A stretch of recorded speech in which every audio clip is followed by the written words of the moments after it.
Thanks for checking out the video. Today I'd like to go over some of the mods I've done to the 2024 Rushmore. The first mod I'll show you guys is the relocation of the electronics. It's not a unique idea. I think I got it from 2FMRC, but it really is the best place to put the electronics. And it's not hard to cut out some plastic and screw it in on top of the sliders. When I did that, I didn't want to lose the rigidity in the chassis by taking out the electronics tray and the battery tray. I had these Hobby Plus chassis braces that I added on each shock tower. Looking at the shock towers, you'll notice that I've got the shocks leaned in. They came mounted into the plastic body mount. It's kind of unfortunate because they don't give you the nuts to screw it into the chassis. Luckily, I have so many pieces laying around that I was able to sacrifice these old shocks I had. You'll need the spacer and the longer screw because it comes with these, and the big bores will rub against the chassis without spacing them out. The next thing is,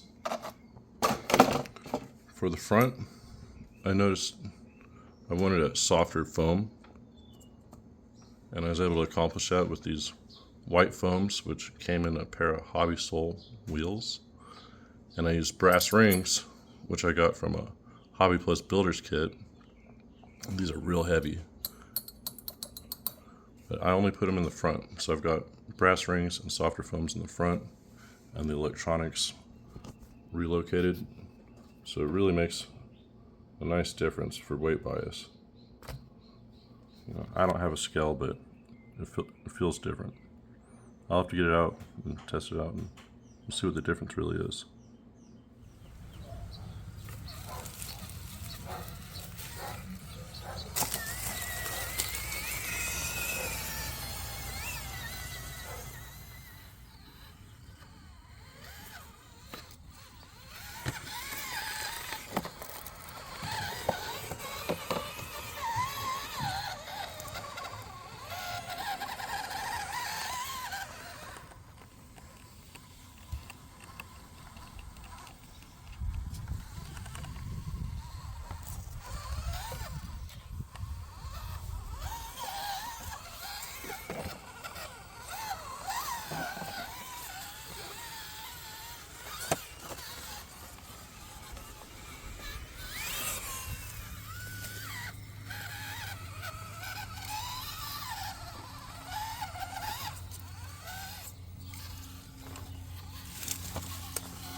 This is such a good looking truck.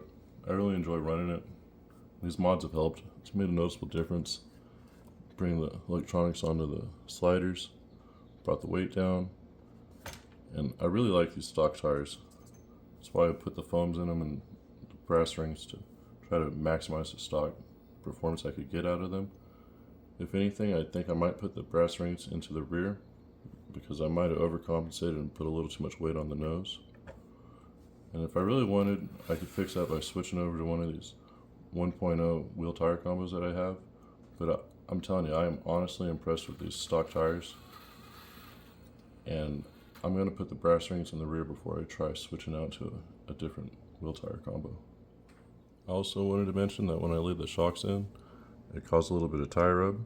And to fix that in the front, I raised the body post up one hole, and I also raised the front bumper up one hole. In the rear, I didn't have to do anything because it's just minimal rub, maximum flex. But it doesn't look like a squatter truck or anything. It still is a nice ride. And I believe laying the shocks down helps get a little more flex out of it.